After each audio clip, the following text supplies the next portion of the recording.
In case you missed it, here's what happened on August 9th in under 3 minutes, and listen. This news cycle, it is designed to overwhelm you, wear you down, and make you stop paying attention. That is how they sneak the big moves past you. So let's get started. First up, the IRS commissioner was removed after clashing with leadership over access to undocumented immigrant data. That is not just an office shakeup.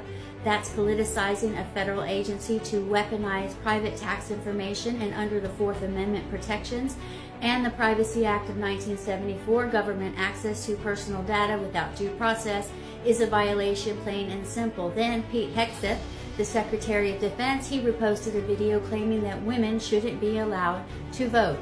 This isn't just a personal opinion anymore. It's a government official who is floating the idea of stripping away 19th Amendment protections.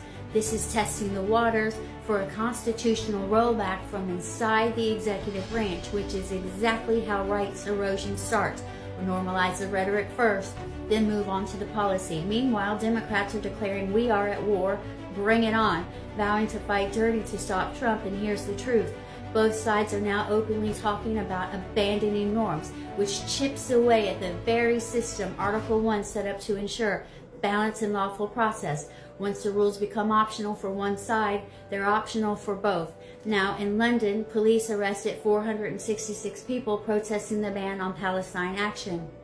This is a civil liberties flashpoint because under the UK's Human Rights Act and the European Convention on Human Rights, citizens have the right to protest peacefully. Mass arrests like this raise questions about whether those rights are being upheld in practice.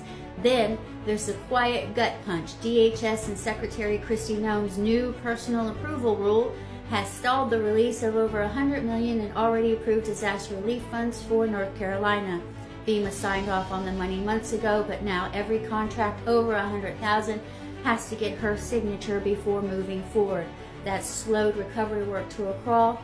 Now, while this isn't the same as an Impoundment Control Act violation because the funds haven't been outright canceled, it's still a deliberate delay of congressionally approved aid at the expense of the people who need it the most. And finally, tariffs just spiked to the highest rate since the Great Depression. That means everyday goods are about to get even more expensive for you and fast. So while the Constitution, Article 1, Section 8, gives Congress the power to set tariffs, in reality those powers have been delegated to the executive. Today's hike is a reminder of what happens when economic authority is concentrated in one office with very little oversight. None of these stories exist in isolation. Together they show a pattern, testing the limits of your rights